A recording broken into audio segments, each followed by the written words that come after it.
ORI पर unwinding के बाद वाई शेप का रिप्लिकेशन फॉर्क बना।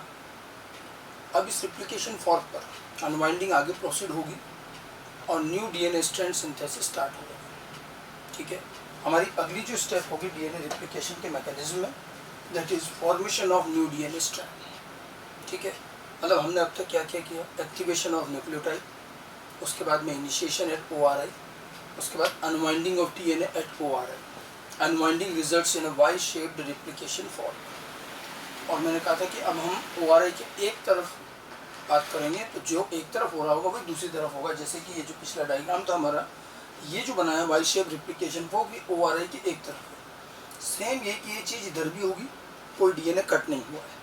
अब देखिए, जैसे थोड़ा अनवाइंडिंग हो गया और एक फॉर्क लाइक स्ट्रक्चर बन गया, तो अब ऐसा वेट नहीं करते हैं कि पूरी अनवाइंडिंग हो जाए उसके बाद हम आगे काम करेंगे। पैरेलल में ही अब डीएनए स्ट्रैंड बनना शुरू कर देते हैं। अनवाइंडिंग आगे प्रोसीड हो गई, थोड़ा फॉर्क बन गया, अब डीएनए बनना शुरू होगा। न्यू डीएनए स्ट्रैंड कौन बनाएगा? डीएनए स्ट्रैंड बनाने का या डीएनए रिप्लिकेशन का जो मेन एंजाइम है वही ये काम करेगा। एंड रिप्लिकेशन का मेन एंजाइम डीएनए पॉलीमरेज में भी कौन सा, हमने डीएनए पॉलीमरेज के भी 3 पार्ट बताए थे, 1, 2, 3, यूकैरियोट है तो 5 हैं। ठीक है, उसमें भी हमने कहा था 1 और 2 जो हैं वो तो रिपेयर के हैं, मेन जो रिप्लिकेशन का एंजाइम है डीएनए पॉलीमरेज 3rd होता है। तो formation of new DNA strand and it is done by DNA polymerase 3rd enzyme. Polymerase 3rd enzyme ये काम करेगा, पहली बात तो ये ध्यान रखें। नाउ पॉलीमरेज, डीएनए पॉलीमरेज के बारे में कुछ बातें मैं आपको आगे इनिशियली बता चुका हूँ।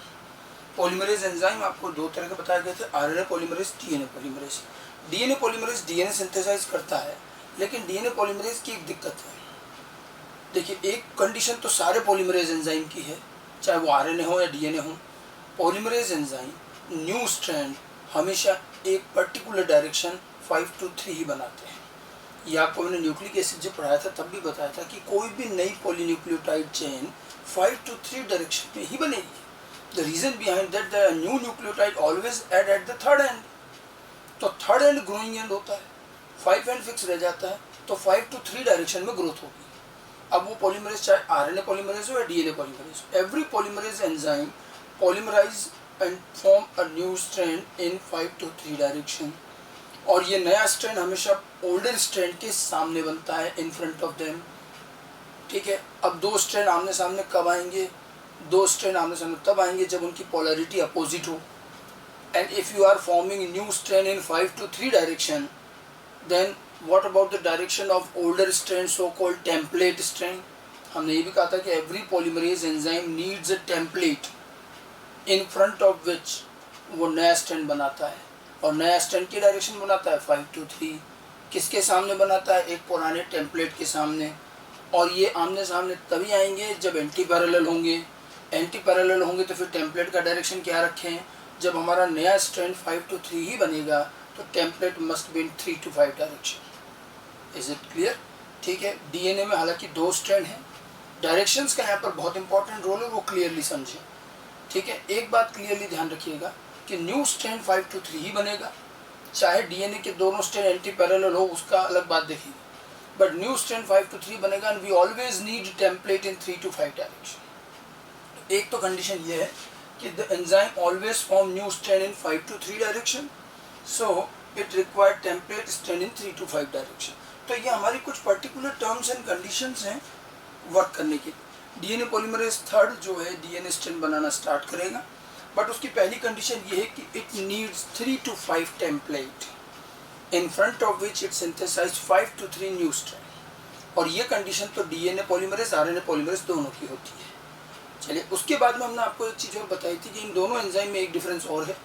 डीएनए पॉलीमरेज के साथ सिर्फ टेम्पलेट डायरेक्शन ही फिक्स नहीं है, बल्कि एक और टर्म्स एंड कंडीशन है, और वो ये है कि डीएनए पॉलीमरेज कभी भी स्ट्रैंड फॉर्मेशन स्टार्ट नहीं करता, फर्स्ट न्यूक्लियोटाइड से 0 से स्टार्ट नहीं करता। RNA polymerase have the ability to start nucleotide chain right from the beginning, लेकिन डीएनए पॉलीमरेज नहीं कर सकता स्टार्ट। ठीक है, ये एक और डिफरेंस बताया गया था। डीएनए पॉलीमरेज एंजाइम का जो नेचर है वो सिर्फ न्यूक्लियोटाइड ऐड करता है, और ऐड भी किस एंड पर होगा? 3rd एंड पर। तो वो क्या करता है, पहले से कोई प्रेजेंट या एग्जिस्टिंग चेन है उसके थर्ड एंड पर वो और न्यूक्लियोटाइड ऐड करके उसको इलोंगेट कर देगा। ये काम डीएनए पॉलीमरेज एंजाइम का है। आरएनए पॉलीमरेज ऐड ही नहीं करता, वो स्टार्ट भी करता है कि वो पहले सबसे पहला न्यूक्लियोटाइड लगाएगा, उसके बाद दूसरा, उसके बाद तीसरा।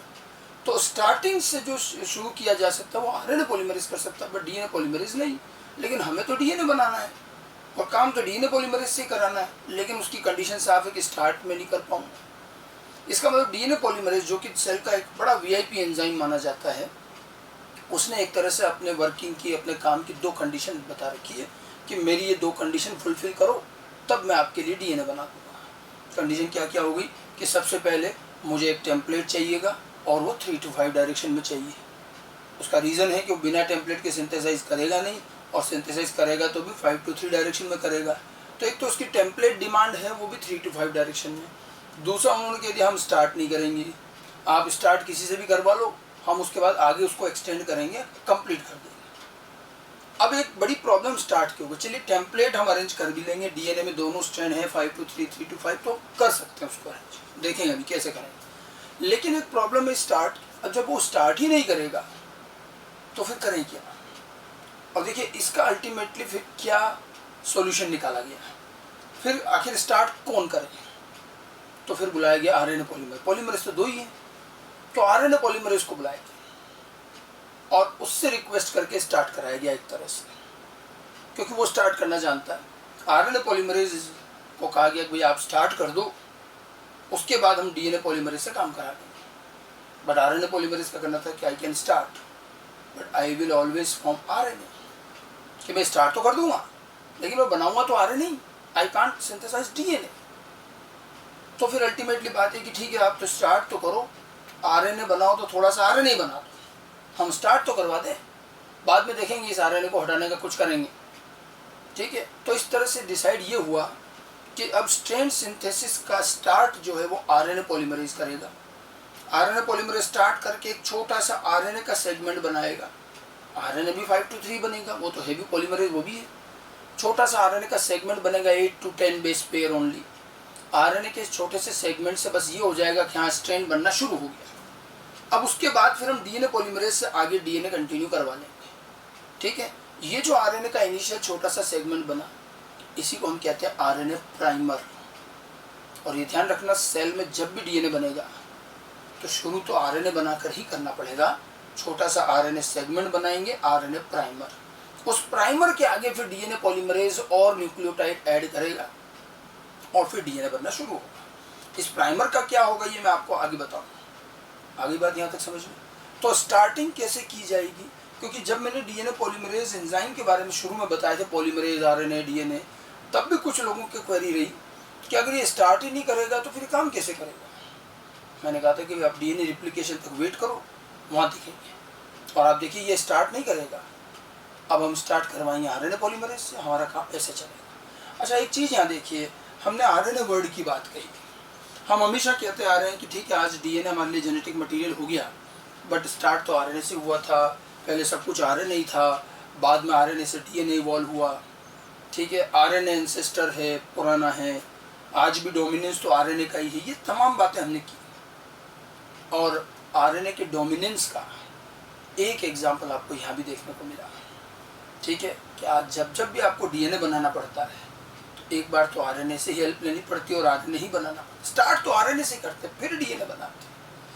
कभी कभी आप सुनते हैं इवोल्यूशन में भी कहा जाता है ओंटोजेनी रिपीट्स फाइलोजेनी। एक ऑर्गेनिज्म का डेवलपमेंट जिस तरह से होता है ओंटोजेनी, वो अपने डेवलपमेंट के दौरान अपनी वो सारी चीज़ें दिखाता है जैसे वो इवॉल्व हुआ है, उसकी फाइलोजेनी, ठीक है। ये चीज़ इवोल्यूशन में तो बहुत अच्छे से समझाई जाएगी।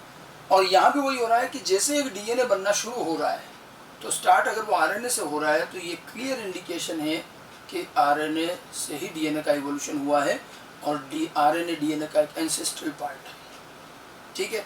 तो अब देखिए कुल मिलाकर के हमें दो चीज़ें ध्यान रखनी। ये प्रोसेस थोड़ा सा यहाँ कॉम्प्लिकेट हो जाएगा कि एक तो हमें डायरेक्शन फिक्स रखने पड़ेंगे टेम्पलेट के, और दूसरा अब स्टार्ट हम आरएनए पॉलीमरेज से कराएंगे। तो एक तो हमने टेम्पलेट डायरेक्शन की कंडीशन है, दूसरी क्या देखिए, further this enzyme never start new strand formation, it never starts new strand formation. ये स्टार्ट नहीं करेगा, ठीक है। So new strand formation is started by RNA polymerase. RNA polymerase enzyme को यहाँ हमने एक नया नाम और दे दिया, प्राइमेज, क्योंकि ये प्राइमर बनाता है तो उसको प्राइमेज भी कह सकते हैं। बट जिसको प्राइमेज कहा जा रहा है वो और कोई नहीं है, वो आरएनए पॉलीमरेज है। आरएनए पॉलीमरेज स्टार्ट करेगा and it forms a small RNA segment of 8 to 10 base pair and this small RNA segment is called RNA primer. और प्राइमर हमेशा कहाँ बनेगा, एक और क्वेश्चन, तो primer always being synthesised at third end of template. Template के third end पर ही बनेगा।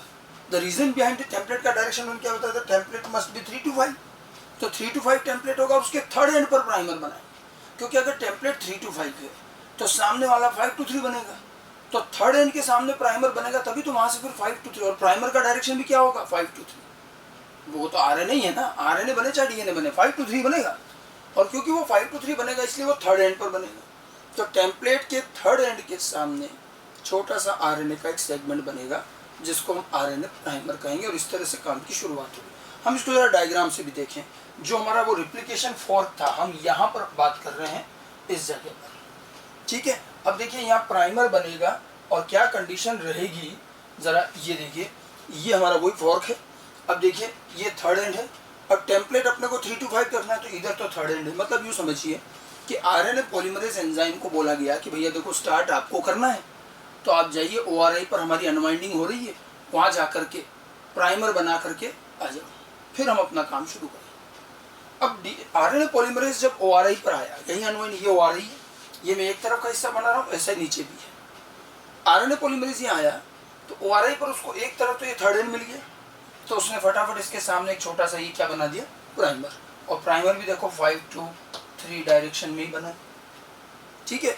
अब वो इधर गया, इधर गया तो क्या हुआ, यहाँ कौन सा एंड है, 5 एंड, लेकिन प्राइमर तो उसको थर्ड एंड के सामने बनाना है, टेम्पलेट 3 to 5 चाहिए। अब क्या करें, तो ये चीज़ ध्यान रखना, क्योंकि डीएनए में दोनों स्ट्रैंड एंटी पैरेलल है, तो ये एक समस्या और, एक प्राइमर तो यहाँ बना दिया, अब यहाँ नहीं बना पाएंगे। अगर ये इधर 5 एंड है तो अंडरस्टूड सी बात है कि थर्ड एंड कहाँ होगा, अपोजिट साइड में। इधर इसका थर्ड है तो उधर 5 होगा, इधर 5 है तो उधर थर्ड होगा। तो फिर आरएनए पॉलीमरेज क्योंकि थर्ड एंड के सामने प्राइमर बनाएगा, तो जब उसको इधर थर्ड एंड नहीं मिला तो वो कहाँ चला, उस एंड पर। अब उस एंड पर चलने के लिए वो जैसे जैसे अंदर गया, भाई अनवाइंडिंग हो रही है ना, तो चला। लेकिन अभी अनवाइंडिंग देखिए कंटिन्यूस प्रोसेस है, पूरा डीएनए अनवाइंड नहीं हो गया है, चल रहा है अभी, तो अनवाइंडिंग अभी चल ही रही है। देखिए ये अनवाइंडिंग के ये एंजाइम जो मैंने आपको पहले बताया था, तो जितना ये अनवाइंड हुआ वहाँ तक तो ये पॉलीमरेज चला गया, लेकिन अभी अनवाइंडिंग चल रही है, ठीक है। अब या तो ये वेट करे कि ये पूरा अनवाइंड हो जाए और उसके बाद उधर जाके थर्ड एंड पर प्राइमर बनाए। अब डीएनए सेल में इतना बड़ा है कि पूरा अनवाइंडिंग होने में टाइम भी लगेगा और इतना वेट नहीं कर सकते। तो आरएनए पॉलीमरेज को कहा गया कि एक काम करो, आप तो क्या उतना वेट मत करो, जहाँ तक अनवाइंड हुआ है, जहाँ तक आप पहुँचे हो वहीं आप एक बार तो प्राइमर बना दो। कारण क्या, देखो इधर वो क्या छोड़ के आए 5 एंड, तो वो जिस भी जगह खड़े रहेंगे एक तरह से वो एंड थर्ड एंड ही माना जाएगा। तो फिर वो जहाँ तक अनवाइंडिंग हुई है वहाँ जाकर के अंदर भी एक प्राइमर बना देता है। तो यहाँ पर भी देखिए इस तरह से ये 5 to 3 एक आरएनए प्राइमर बन गया, ठीक है। ये रिप्लिकेशन फॉर्क है। फॉर्क में प्राइमर बनने की कंडीशन देखिए कैसे बनेगी। प्राइमर बिल्कुल आमने सामने नहीं बनेंगे, अपोजिट तरफ बनेंगे। एक इधर बना तो एक, मतलब इस फॉर्क के एक आउटर साइड पे बना है तो एक इनर साइड पे बनेगा, ठीक है। अब 5 to 3 डायरेक्शन में बनेगा, 3 to 5 टेम्पलेट। तब देखो 3 to 5 टेम्पलेट इसका भी है और इसका भी 3 to 5 हो गया, तो हमने टेम्पलेट भी 3 to 5 कर दिया। सिंथेसाइज 5 to 3 होगा तो वो यूँ चलेगा। देखिए अब ये थर्ड एंड है प्राइमर का, इस थर्ड एंड पर आकर के अब डीएनए पॉलीमरेज अपना काम शुरू करे। अब इतना प्राइमर बनने के बाद हम डीएनए पॉलीमरेज को कहते हैं कि भाई आपकी दोनों कंडीशन मंजूर है, आपके लिए टेम्पलेट भी 3 to 5 है और डायरेक्शन भी आपको 5 to 3 रखना है, और हमने स्टार्ट भी करा दिया। अब डीएनए पॉलीमरेज आकर के देखता है कि यहाँ थोड़ा सा स्ट्रैंड बना हुआ है, वो अब इस थर्ड एंड पर क्या करेगा, न्यूक्लियोटाइड ऐड करना स्टार्ट करेगा। तो वो अब इस तरह से इसको आगे बढ़ाएगा। यहाँ पे एक डीएनए बनेगा प्राइमर के आगे। अभी ये मैं सोचो कि प्राइमर आरएनए अब क्या होगा, कुछ नहीं, अभी इससे जुड़ता हुआ डीएनए बन जाएगा। तो ये 5 to 3 बन रहा है और डायरेक्शन क्या आ रहा है, ये फॉर्क में आउटसाइड टू इनसाइड जा रहा है, राइट, ठीक है। इधर क्या हुआ, इधर ये यहाँ नहीं मिलेगा, यहाँ आएगा। अब इसके थर्ड एंड से ये यूं चलेगा तो ये आएगा इनसाइड टू आउटसाइड, दोनों स्ट्रैंड पर सिंथेसिस होगा, ठीक है। डीएनए रिप्लिकेशन में डीएनए के दोनों स्ट्रैंड टेम्पलेट की तरह काम आ रहे हैं, याद रखना। अभी हम ट्रांसक्रिप्शन पढ़ेंगे, जब कंपेयर फिर से करेंगे। Both the strands are being used as template and the direction of template will be 3 to 5, और 3 to 5 डायरेक्शन रखने के लिए ये एंटी पैरेलल टेम्पलेट में हमें डायरेक्शन उल्टे रखने पड़ेंगे सिंथेसिस के।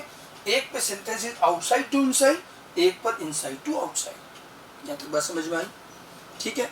अब देखिए सिंथेसिस कैसे होगा। पहली बात होगी स्टार्ट कैसे होगा। तो स्टार्ट के लिए तो आरएनए प्राइमर बनाना पड़ेगा, ये प्राइमर बना लिया। अब देखिए उसके बाद क्या होगा। After RNA primer formation, after RNA primer formation, now DNA polymerase third enzyme starts new strand synthesis by adding nucleotide. ठीक है। DNA polymerase enzyme x tends new strand, जो आरएनए प्राइमर बना उसी को एक्सटेंड करेगा, वहां न्यूक्लियोटाइड ऐड करता जाएगा।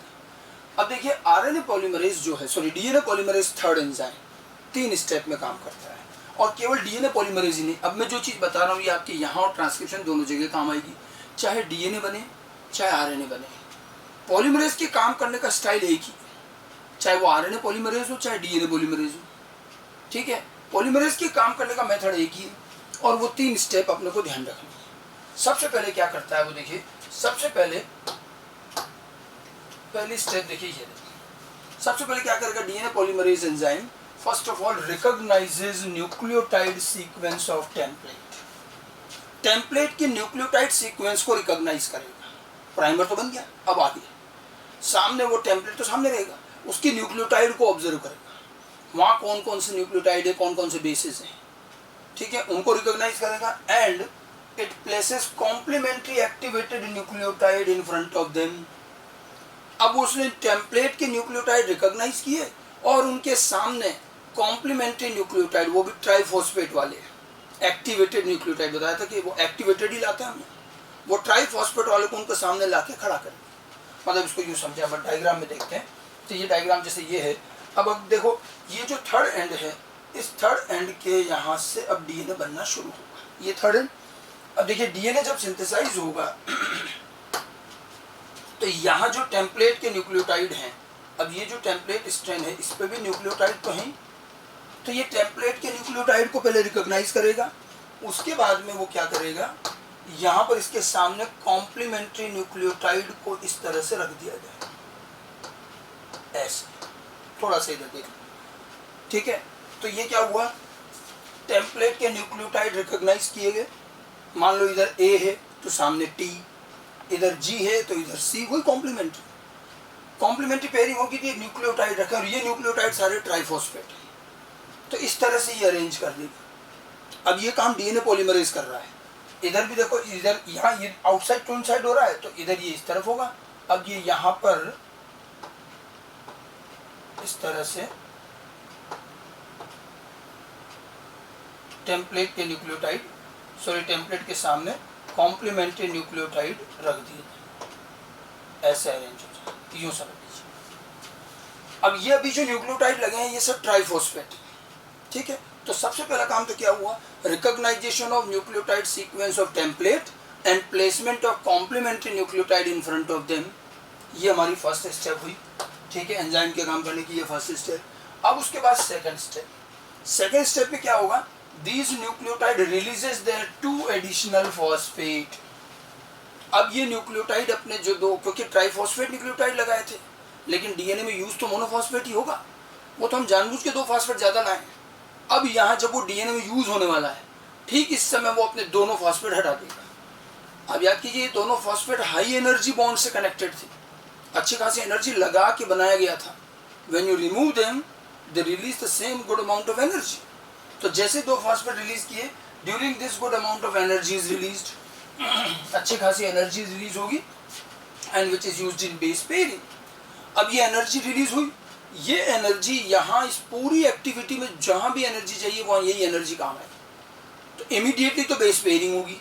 अब जैसे उसने 2 फॉस्फेट हटाए, एनर्जी रिलीज हुई और अब ये मोनोफॉस्फेट हो गए। अब ये सामने वाले से बेस पेयरिंग करते हैं, सामने वाला टेम्पलेट न्यूक्लियोटाइड के साथ पेयरिंग करेंगे, हाइड्रोजन बॉन्ड बनाएंगे। ठीक है। इस तरह से ये 2 फॉस्फेट हटाएंगे और इनकी पेयरिंग हो जाएगी। मतलब इसके आगे की स्टेप को अपन डायग्राम में देखें तो जैसे ये देखिए, ये न्यूक्लियोटाइड लगाया था इसने, अब ये सामने वाले से ऐसे पेयरिंग कर लेगा। तो ये ऐसे इनकी पेयरिंग हो जाएगी। ये सब काम इंस्टेंटली होता है फटाफट। तो ये अब पेयरिंग हुई, पेयरिंग होने के बाद बिल्कुल इसी के साथ साथ ही एट द सेम टाइम अब डीएनए पॉलीमरेज थर्ड का मेन काम शुरू होता है। और जो थर्ड स्टेप रहती है कि ये थर्ड स्टेप है, finally DNA polymerase third joins all nucleotide by phosphoester bond.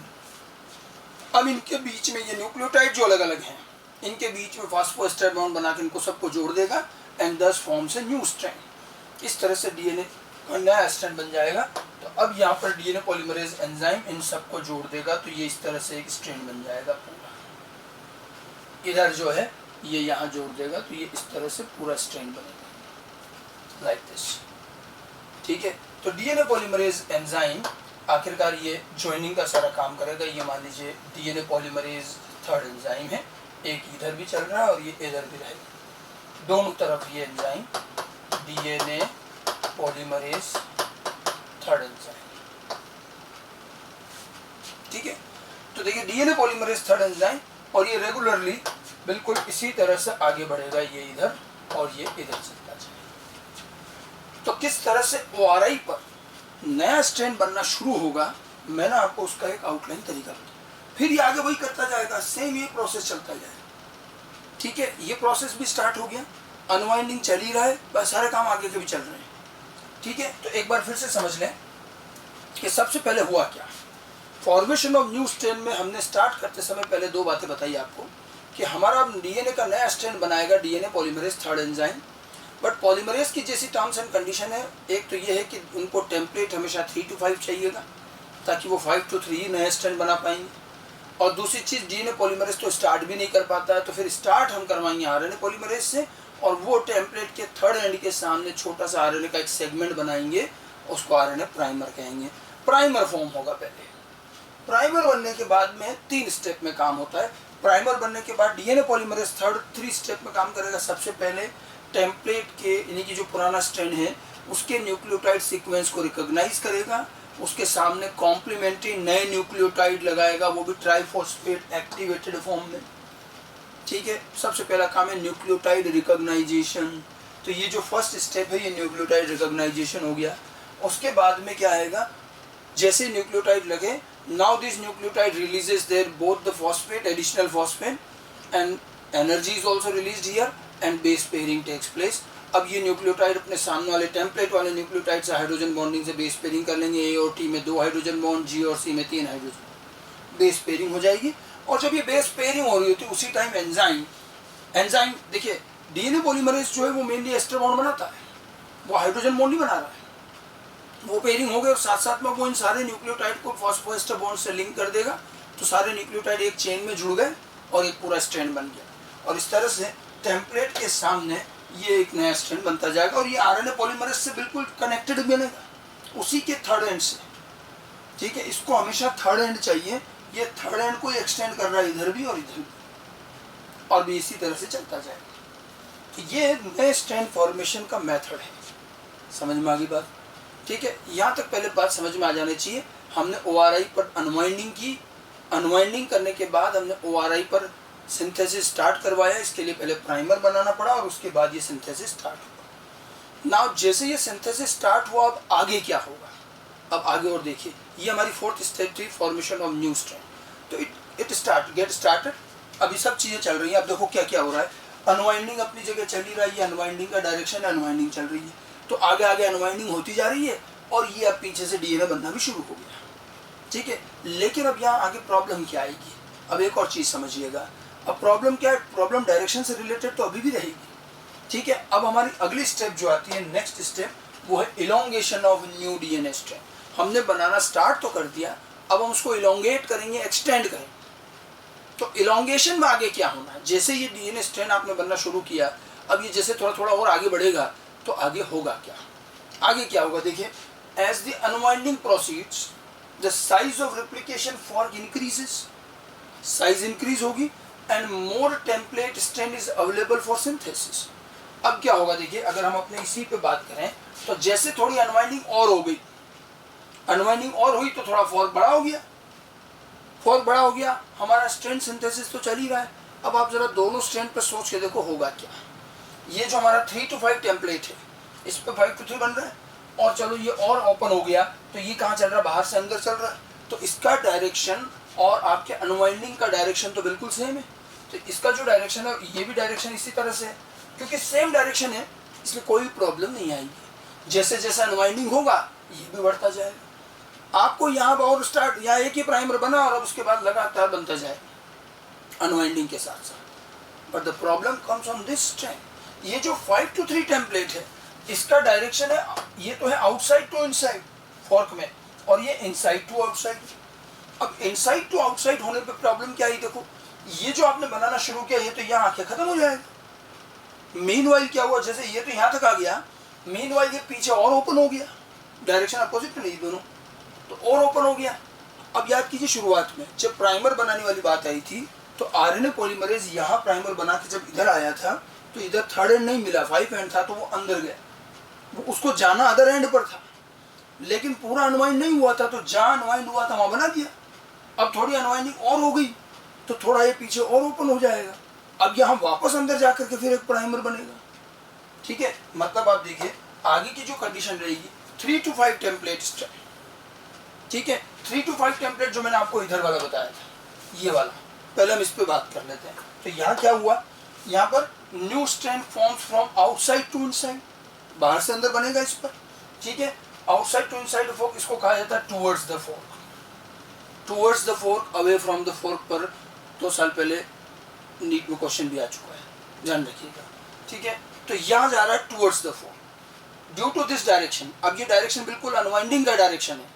ठीक है, synthesis of new strength occurs continuously, synthesis continuously होगा, लगातार चलेगा। अब दोबारा प्राइमर बनाने की जरूरत नहीं है और ये कंटिन्यूअस चलता है। This strand is called leading strand, इसको हम क्या कहेंगे, लीडिंग स्ट्रैंड। जैसे इसको मैं अगर आपको डायग्राम के बेस में देखें तो ये देखिए मैंने आगे का बताया है कि आगे कैसा रहेगा। देखो हमने यहाँ स्टार्ट किया था, ये चल ही रहा है डीएनए पॉलीमरेज एंजाइम, इधर हमने इधर स्टार्ट किया तो ये तो चल ही रहे, ये पीछे अनवाइंड और हो गया, तो ये अनवाइंडिंग हो गई, कोई दिक्कत नहीं है, ये अभी भी आगे इस तरह से बढ़ता जाएगा, ये ऐसे चलेगा।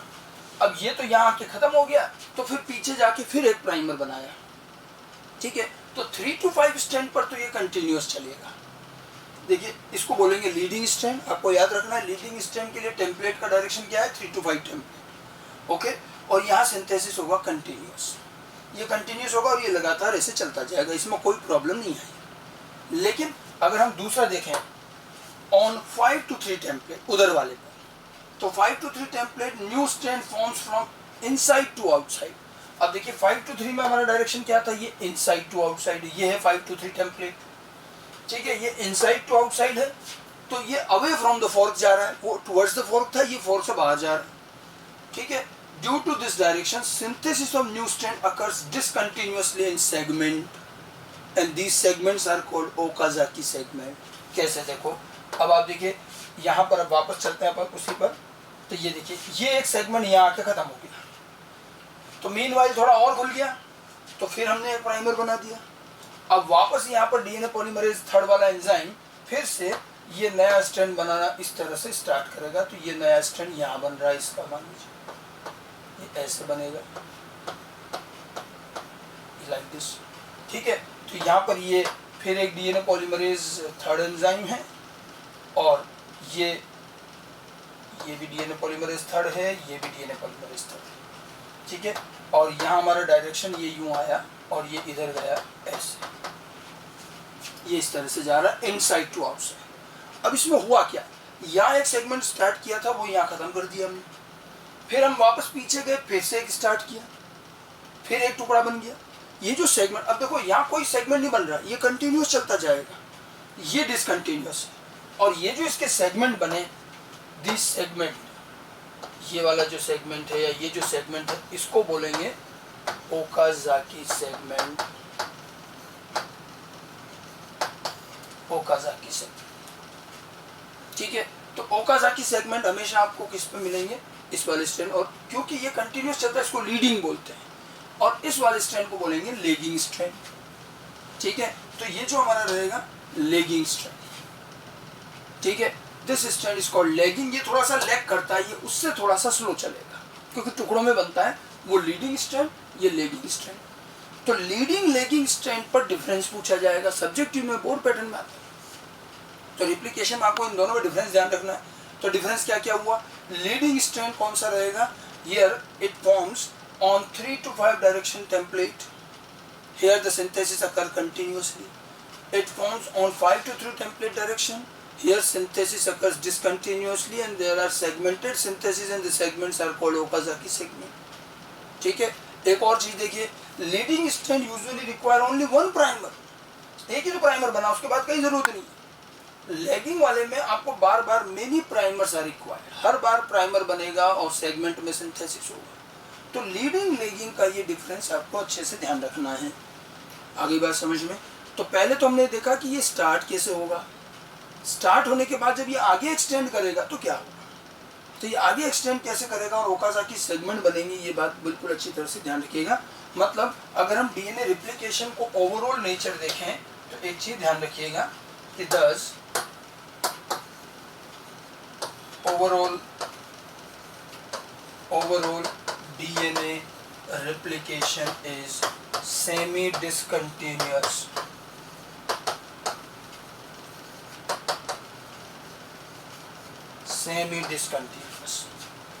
ठीक है, overall DNA replication is semi discontinuous. Semi discontinuous is another property of DNA replication. DNA replication की तीन चीजें बार बार आती है, semi conservative, bi directional, semi discontinuous. और ये एक्सप्लेन करना आना चाहिए। DNA replication is semi conservative, bi directional and semi discontinuous. Explain. तो semi conservative because it always have one template strand, older strand, and in front of which new synthesized will be one strand. So it is half older and half new, semi conservative. And because the synthesis start on both sides of ORI, it is called bidirectional also. And on both strands synthesis occurs, but on one strand it is continuous and on another strand it is discontinuous. So it is overall called semi discontinuous synthesis. तो तीनों term का meaning आना चाहिए, semi discontinuous. ये जो पूरा DNA replication जो मैं बता रहा हूँ, आप भी स्टेप बाय स्टेप इसको अपने कॉपी में प्रॉपरली बनाएं। ठीक है, हमने ये जो है फॉर्मेशन ऑफ रिप्लिकेशन, सॉरी, सबसे पहला काम था हमारा अनवाइंडिंग।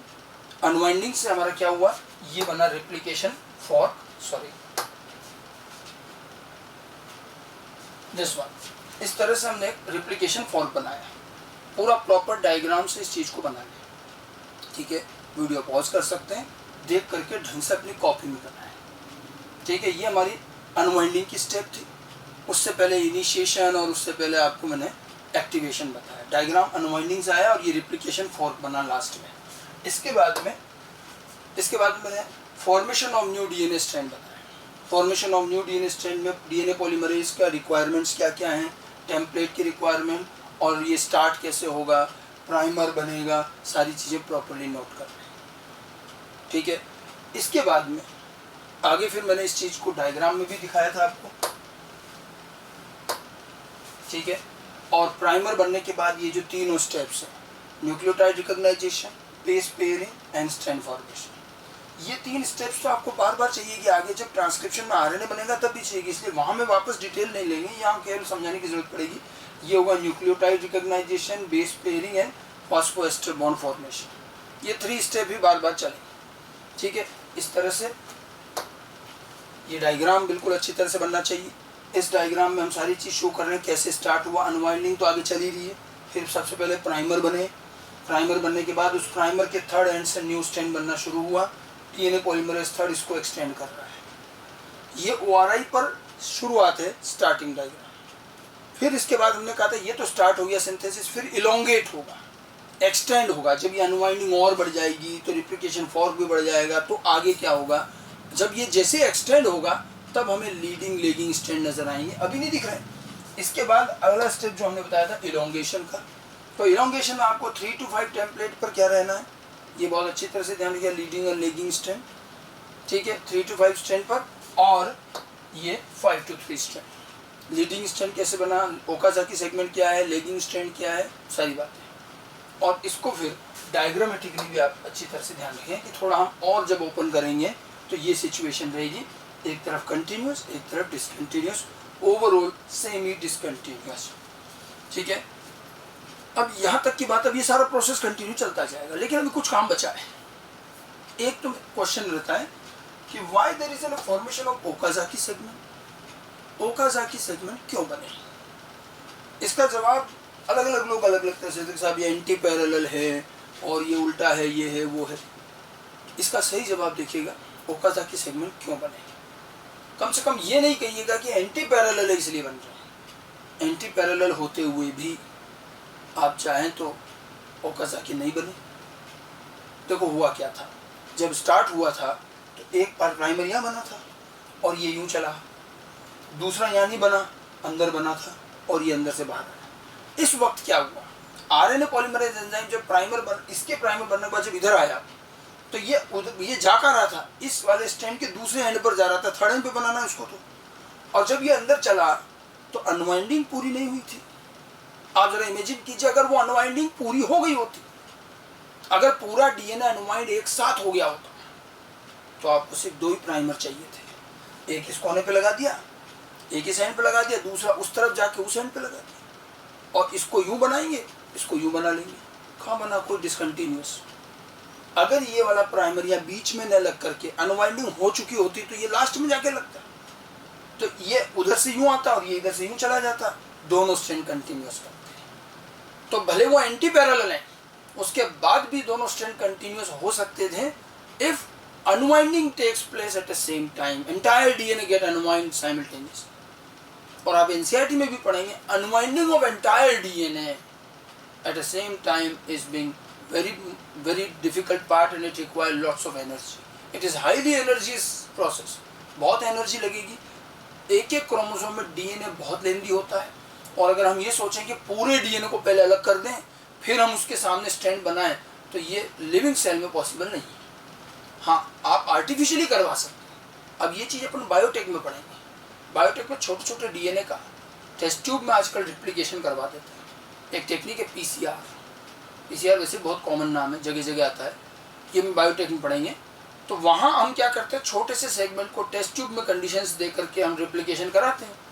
तो वहाँ आप देखिएगा पीसीआर में कभी ओकाजाकी नहीं बनता, कारण हम पूरे डीएनए को एक साथ अलग कर देते हैं। पूरे को एक साथ अलग किया तो दोनों स्ट्रैंड कंटिन्यूस बनेंगे रिवर्स, लेकिन बनेंगे कंटिन्यूस।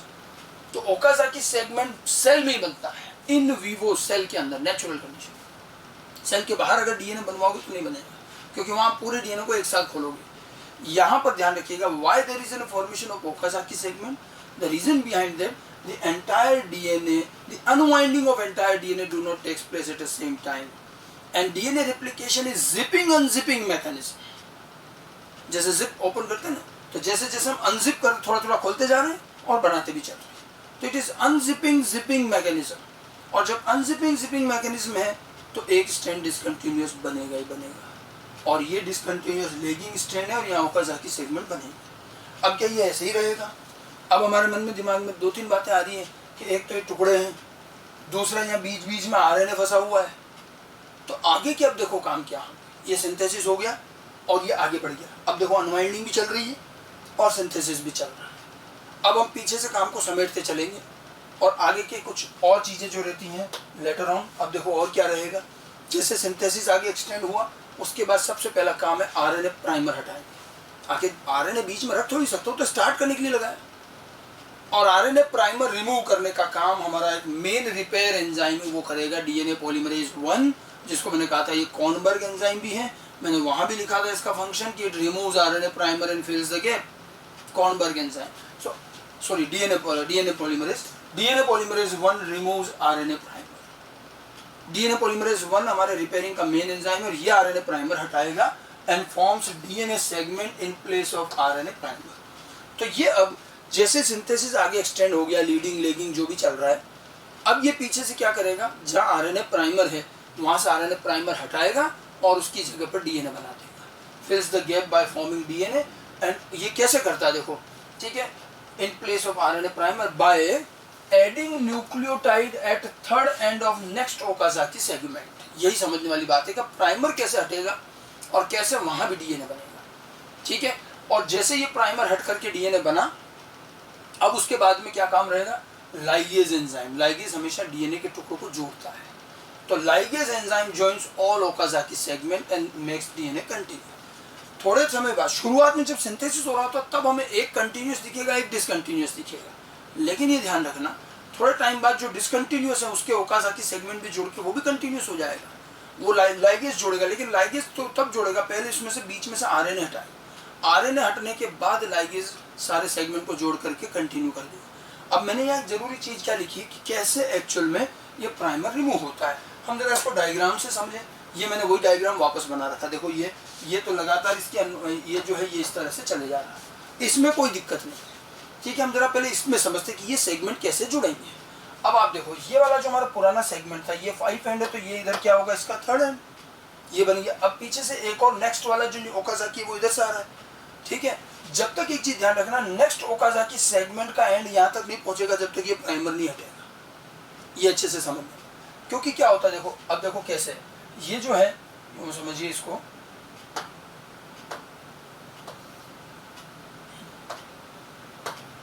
अब देखो ये जो डीएनए सेगमेंट है ये यहाँ से एक्सटेंड होता होता फाइनली यहाँ तक आ गया, ये बना दिया। तो ये इसका एंड कौन सा है, 3rd एंड, और इधर ये स्टार्ट हो रहा है इसका, ये 5 एंड, और 5 एंड से जहाँ से ये स्टार्ट हो रहा है ये आरएनए है। ठीक है, ये तो आरएनए है जो मैंने ब्लू में बना रखा, और जो ग्रीन में बना रहा है वो डीएनए है। तो ओकाजाकी सेगमेंट जब ये एक बना, जब दूसरा भी इस पर आकर के यहाँ टच हो गया, तो अब देखिए इसका 3rd एंड आया और इसका 5 एंड शुरू हो रहा है। यहाँ तक बात समझ में आई। अब डीएनए पॉलीमरेज 1 आता है। डीएनए पॉलीमरेज 1 क्या करता है, डीएनए पॉलीमरेज 1 में मैंने एक चीज बताई थी, एक्सोन्यूक्लियस एक्टिविटी याद कीजिए। जितने भी पॉलीमरेज एंजाइम है वो 3 to 5 डायरेक्शन में एक्सोन्यूक्लियस एक्टिविटी शो करते हैं, लेकिन एक केवल एक डीएनए पॉलीमरेज 1 ही ऐसा है जो 5 to 3 एक्सोन्यूक्लियस भी शो करता है, और वही यहाँ यूज होगी। देखो अब डीएनए पॉलीमरेज 1 आएगा। डीएनए पॉलीमरेज 1 क्या करता है, वो यहाँ से ये आरएनए हटाना शुरू करेगा। ये क्या करेगा, यहाँ से आरएनए हटाना शुरू करेगा। यहाँ से आरएनए हटा रहा है, हटाने में क्या करता है, एक एक न्यूक्लियोटाइड निकाल रहा है, क्योंकि आरएनए वाला है, राइबोन्यूक्लियोटाइड है, तो ये यहाँ से हटाना शुरू करेगा। तो किस डायरेक्शन में हटा रहा है, 5 to 3 डायरेक्शन में हटा रहा है, तो 5 to 3 एक्सोन्यूक्लियस। तो इसने यहाँ से पहले ये डीएनए आरएनए के टुकड़े हटाए, तो यहाँ एक गैप बन गया। ठीक है, ये जैसे गैप बना, कैसे हटा, देखो इसको अगर अपन ऐसा करें, ये हटा दिया। ठीक है, ये सेगमेंट हटा दिया। अब यहाँ गैप बन गया। गैप बनते ही क्या होगा, ये यहाँ सिंथेसिस कैसे करेगा, डीएनए का सेगमेंट सिंथेसिस होने के लिए 3rd एंड चाहिए। 3rd एंड पे तो ऐड करता है डीएनए पॉलीमरेज। तो डीएनए पॉलीमरेज 1 दो काम करेगा, पहले तो वो यहाँ से ये हटा दिया इनको, ये एक्सोन्यूक्लियस एक्टिविटी। उसके बाद जो पीछे वाला जो 3rd एंड आ रहा है, इसी में न्यूक्लियोटाइड जोड़ के इसको खींच के आगे बढ़ा दिया। ठीक है, अब देखो क्या करा, इस 3rd एंड पर ही न्यूक्लियोटाइड ऐड किए और इसी को यूं आगे एक्सटेंड करते करते यहाँ तक ले आए। भाई कुछ बात समझ में, पहले इसने यहाँ से आरएनए हटाया और पीछे वाले न्यूक्लियोटाइड ओकाजाकी सेगमेंट के 3rd एंड को आगे खींच दिया। 3rd एंड तो चाहिएगा, अगर पीछे ओकाजाकी सेगमेंट नहीं है तो ये नहीं बना पाएगा। हटा जरूर देगा आरएनए को, लेकिन डीएनए बना नहीं सकता। डीएनए बनाने के लिए उसको 3rd एंड चाहिए, और वो 3rd एंड इसके पीछे वाले से मिलेगा। नेक्स्ट न्यूक्लियोटाइड के 3rd एंड को आगे एक्सटेंड कर देगा, इसी में न्यूक्लियोटाइड ऐड करते करते यहाँ तक आ गया। तो आरएनए तो हट गया, लेकिन समस्या क्या हुई, ये यहाँ आके रुक गया, और ये पुराना वाला सेगमेंट है। इस जगह पर जो है, यहाँ पर अब ज्वाइनिंग करनी पड़ेगी। ठीक है, तो ये डीएनए पॉलीमरेज इसको ले तो आया, लेकिन ज्वाइनिंग किससे होगी, तो ज्वाइनिंग करने के लिए फिर हमें यहाँ चाहिए डीएनए लाइगेज। डीएनए लाइगेज फिर फाइनली इनको सील करेगा, और तब ये पूरा कंटिन्यूअस हो गया। ठीक है, तो यहाँ आप क्लियरली देखिए कौन कौन से एंजाइम काम आए, क्या रहा। एक तो यहाँ पर जो ये पूरा एंजाइम जो लगा वो था डीएनए पॉलीमरेज 1। ठीक है, पॉलीमरेज 1 इसने आरएनए हटाया और ओकाजाकी सेगमेंट के 3rd एंड को आगे एक्सटेंड करके आरएनए की जगह भी डीएनए बना दिया, प्राइमर हटा दिया। लेकिन इस सेगमेंट को और इस सेगमेंट को फाइनल जोड़ने का काम लाइगेज ने किया, और तब ये डीएनए कंटिन्यूअस हो। समझ गए। इसी तरह से अब ये वाला प्राइमर है, तो जब ये थोड़ा और आगे बढ़ेगा तो पीछे जो ओकाजाकी सेगमेंट आएगा उससे फिर इसको हटाएंगे। इसका क्या करेंगे, तो इस वाले को भी कैसे हटाया जाएगा, यहाँ पे वही डीएनए पॉलीमरेज ही काम करेगा, डीएनए पॉलीमरेज 1। अब आपको यहाँ तो कुछ है ही नहीं, कैसे करेंगे, है नहीं, ऐसा नहीं है। मैं आपको फिर याद दिला दूं, ये मैं सिर्फ आपको ORI का एक तरफ बता रहा हूँ, ORI से दूसरी तरफ इधर भी तो जा रहा है ना, यूं है ये ORI है हमारी, यहाँ से मैंने इधर वाला बताया तो इधर भी तो है। तो इधर वाला जो थर्ड एंड आएगा, इधर से जो थर्ड एंड रहेगा, ये वाला जो है, इसके थर्ड एंड से इसको बना देगा। ये तो हमने फॉर्क बना रखा है, बाकी डीएनए तो कंटिन्यू बनता है, तो ये भी हटेगा, इसके लिए थर्ड एंड नीचे वाले से मिल जाएगा। इसी तरह से सब जगह यही होगा कि जो नेक्स्ट सेगमेंट है उसके थर्ड एंड को यूज किया जाएगा, ठीक है। तो DNA polymerase 1 5 to 3 exonuclease activity से आरएनए रिमूव करेगा, ठीक है। उसके बाद वो नेक्स्ट न्यूक्लियोटाइड ओकाजाकी सेगमेंट के थर्ड एंड को एक्सटेंड करेगा और 5 to 3 पॉलीमराइजेशन से इसको बना करके प्राइमर की जगह फिल कर देगा, और एट लास्ट में फिर डीएनए लाइगेज इन दोनों एंड्स को जोड़ देगा। इस तरह से जो सेगमेंटेड सिंथेसिस है वो बाद में कंटिन्यूस किया जाता है। इसको अच्छी तरह से समझ लें कैसे ये चीज़ बाद में काम है, तभी तो डीएनए फिर कंटिन्यू होता चलेगा, ठीक है। तो ये जो काम है, जैसे सिंथेसिस थोड़ा सा आगे बढ़ा तो पीछे से फिर प्राइमर वगैरह हटा के और सबको कंटिन्यू जोड़ के कंटिन्यूस कर दिया जाता है। ये काम लेटर ऑन होगा सिंथेसिस के आगे निकलने के बाद, ठीक है। फंक्शन ध्यान रखिएगा, DNA polymerase 1 RNA primer remove करेगा और उसकी जगह पर डीएनए स्ट्रैंड बनाएगा, और डीएनए स्ट्रैंड जो है वो नेक्स्ट ओकाजाकी सेगमेंट के थर्ड एंड को ही एक्सटेंड करके बनाएगा। उसके बाद में फिर डीएनए लाइगेज इन सबको जोड़ के कंटिन्यूस कर देगा। देखा जाए तो डीएनए सिंथेसिस का यहाँ तक काम, अब उसके बाद डीएनए कंटिन्यू बन गया, आपको प्रॉब्लम नहीं, ठीक है। लेकिन इन सब के बाद एक एक्टिविटी अभी और बचती है, और यही डीएनए की एक और खासियत है। जैसे ये सब कुछ हो गया, प्राइमर बन गया, कंटिन्यूस बन गया DNA, everything okay, then at last एक काम और होगा, और वो होता है प्रूफ रीडिंग। प्रूफ रीडिंग का मतलब होता है चेकिंग। अब ये चेक करेगा डीएनए में खास बात होती है, मैंने कहा था रिप्लिकेशन के साथ साथ, रिपेयरिंग के साथ साथ वो प्रूफ रीडिंग भी करता है। डीएनए अपने द्वारा किए गए काम को चेक करता है कि अपन ने सही तो बनाया कि नहीं बनाया। चेक कैसे करेगा, उसके पास जो टेम्पलेट था उसका एक ही एम है, जैसा टेम्पलेट है अपने को तो वैसे ही बनाना है, तो चेक करता है। डीएनए पॉलीमरेज 1 और 2 ये दोनों प्रूफ रीडिंग एंजाइम भी है। अब क्या होगा, जैसे ये पूरा ट्रैक बन गया डबल स्ट्रैंडेड, अब डीएनए पॉलीमरेज 1 मेनली और 2 भी आ सकता है उसके साथ। ये दोनों क्या करते हैं, डीएनए पर बाइंड करते हैं और इस पूरे को चेक करते हैं। ये इस न्यूली सिंथेसाइज्ड डीएनए पर मूव करते हैं और बेस पेयरिंग चेक करते हैं। जैसे वो रेलवे ट्रैक चेक सुनो देखा होगा कभी, रेलवे ट्रैक में क्या होता है, उसको चेक करते हैं कि क्रैक वगैरह तो नहीं है। एक छोटी सी ट्रॉली जैसी गाड़ी होती है, उसको ट्रैक पर रख देते हैं और वो वैसे ही चल जाती है पुशिंग से, और उस ट्रैक में 2-3 लोग बैठ जाते हैं और वो पूरी ट्रैक चेक करते हैं। यहाँ भी ऐसे ही वो दोनों एंजाइम इस पर चल रहे हैं रेलवे ट्रैक की तरह और पेयरिंग चेक कर रहे हैं। डीएनए पॉलीमरेज 3 ने बनाया था ये स्ट्रैंड, पॉलीमरेज 3 तो कर रहा है ना काम। पॉलीमरेज 3 वैसे बहुत एक्यूरेसी से और बहुत स्पीड से काम करता है। कभी कभी रेयरली उससे एरर होगी। एरर 2 तरह की होती है। एक तो क्या है, हो सकता है वो जल्दी जल्दी जब स्पीड से काम कर रहा है तो कोई रॉन्ग बेस रख ले। ATGC की जो हमारी स्टैंडर्ड पेयरिंग है, कभी कभी बहुत रेयरली रॉन्ग बेस इनकॉर्पोरेट हो जाता है। तो ये जब पीछे से दोबारा चेक करते हैं, अगर कोई रॉन्ग बेस दिख रहा है कि ये तो पेयरिंग सही नहीं है, तो उस रॉन्ग बेस को निकालेंगे और वहाँ नया सही बेस लगा देंगे। एक काम तो ये करेंगे। दूसरा एक एरर क्या होता है, कई बार जल्दी जल्दी जब सिंथेसिस होता है तो बीच में कभी कभी गैप रह जाता है, एक आध न्यूक्लियोटाइड लगा ही नहीं, गैप रह गया। तो ये जब दोबारा चेक करेंगे तो वो गैप भी दिखेगा। अगर कोई गैप छूट गया तो उसको भी फिल कर देंगे, वहाँ भी न्यूक्लियोटाइड लगा दिए, ठीक है। ये 2 ही तरह की एरर होती है, ठीक है। तो ये सारा प्राइमर हटने के बाद finally at last proof reading of newly synthesised DNA takes place. Proof reading होती है and it is done by DNA polymerase 1 and 2। ये करेंगे, both enzyme moves over entire length of DNA and check the base pairing. ये base pairing check करेंगे, और 2 तरह की checking है यहाँ पर। ये देखिए, if any wrong base is incorporated, ठीक है, it is removed and correct base is placed. Wrong base है तो हटा कर नया लगा देंगे। And if any gap is left in DNA, then it is also filled by the appropriate nucleotide. उसमें भी एप्रोप्रिएट बेस लगा करके उस गैप को भी फिल करें। तो गैप फिलिंग और रॉन्ग बेस है तो उसको करेक्ट किया जाए। ये दोनों काम किया जाता है लास्ट में। और ये एक ऐसा इवेंट है जिसको कहते हैं प्रूफ रीडिंग। ये किसी और बायोमोलिक्यूल के साथ नहीं मिलता, not with RNA. Not with any other, कि कोई मॉलिक्यूल अपना सिंथेसिस करने के बाद में चेक भी करे। और इसीलिए आप देखिए वैसे डीएनए पॉलीमरेज थर्ड बहुत एक्यूरेसी से काम करता है। फिर भी अगर कोई एरर रह गई उससे तो पीछे हम वापस चेक करते हैं, प्रूफ रीड करते हैं, ठीक है। इसीलिए तो डीएनए एग्जैक्ट कॉपीज बनाता है और heredity information generation to generation proper way में ट्रांसफर होती है। समझ में आई बात। अब आप देखिए कि इस प्रूफ रीडिंग के बाद भी अगर कोई एरर रहेगी, देखो एरर रहने के चांस तो हो सकते हैं बट ठीक है वो रेयर होता जाए।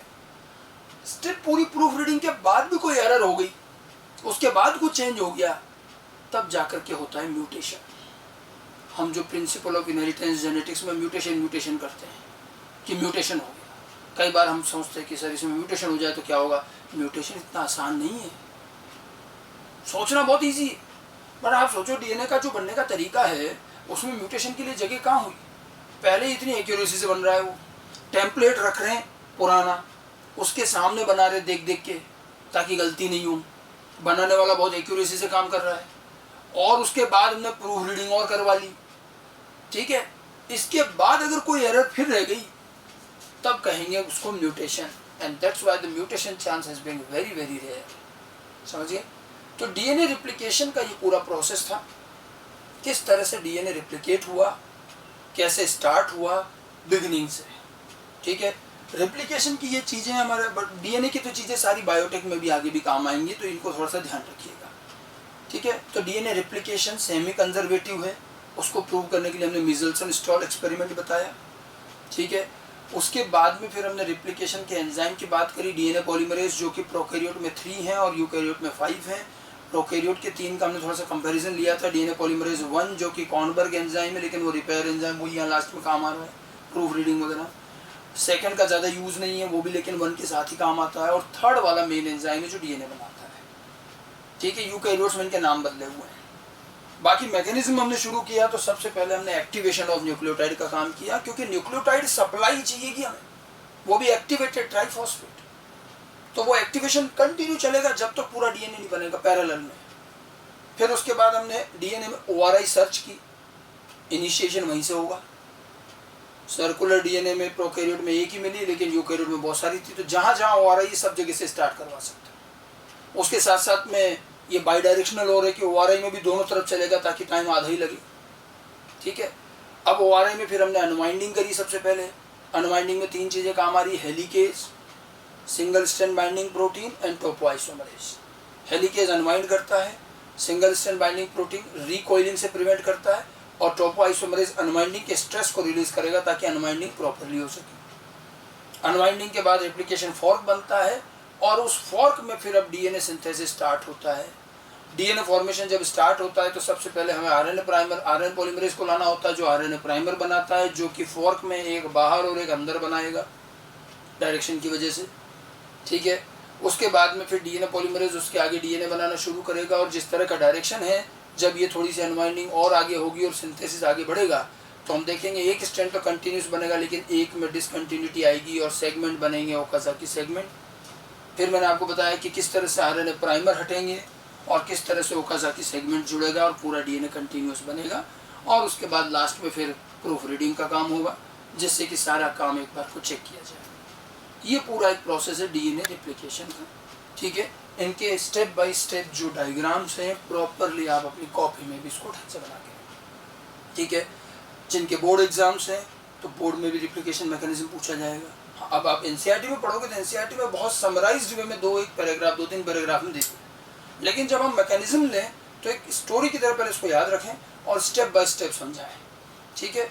आप ये कर सकते हैं कि जैसे सब्जेक्टिव में आंसर लिखना है तो इतनी सारी थ्योरी भी है, डायग्राम, आप डायग्राम से भी समझ, अनवाइंडिंग में सिर्फ डायग्राम बना दो, 3-4 डायग्राम बनेंगे, फॉर्क बन गया। उसके बाद फॉर्मेशन एंड एक्सटेंशन में भी बिल्कुल आप डायग्राम बीच बीच में इसलिए बनाए हैं कि आप डायग्राम और वही डायग्राम के साथ ही लिख करके इसको फ्लो चार्ट के फॉर्म में भी समझा सकते, ओके, ठीक है। तो ये हमारा एक तरह से देखा जाए तो सेंट्रल डोग्मा का पहला काम था डीएनए रिप्लिकेशन, ठीक है।